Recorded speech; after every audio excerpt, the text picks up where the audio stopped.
As networks continue to increase in scale, a growing number of IP address spoofing attacks are launched by forging source IP addresses. Some attackers steal the IP addresses of authorized users to obtain network access rights and access networks. Some users may mistakenly use the IP addresses of authorized users to access the network. Either way, authorized users are unable to access networks, or sensitive information may even be disclosed, affecting services. To prevent such unauthorized access, you can bind IP addresses and MAC addresses of authorized users. Now, let's look at a configuration example. As shown in the networking diagram, there are two pieces. PC1 is an authorized host, and PC2 is an unauthorized host. Gateway is a router acting as an egress gateway. Router is an AR series device. Pieces use static IP addresses to access the network through their router.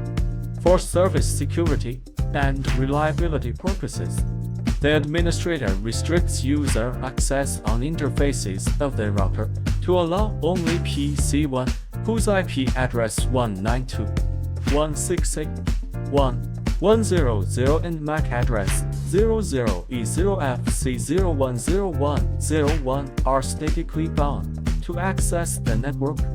Hosts using other IP or MAC addresses are considered as unauthorized users and are not allowed to access the network.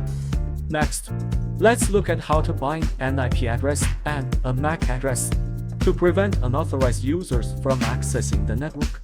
Step 1. Log into the AR web platform. Open the web login page, enter your username and password, and click Login. After successfully logging in, you can configure the router. Step 2. Configure the IP source guard function on interfaces of the router.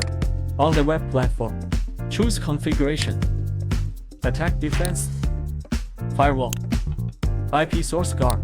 Then the IP source guard page is displayed. In the IP source guard settings area, you need to select the interface for applying the IP source guard function to. Click the ellipsis icon next to Application Interface. In the Select Interface dialog box that is displayed, select an interface for applying the IP source guard function to G001 in this example, and click OK. Then, click Apply. Step 3. Bind an IP address and a MAC address.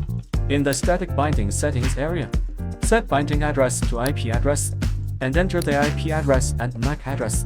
The addresses in the figure are examples only. Then, click Add.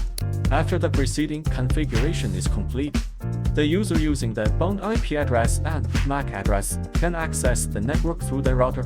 Users using other IP or MAC addresses are considered as unauthorized users and are not allowed to access the network.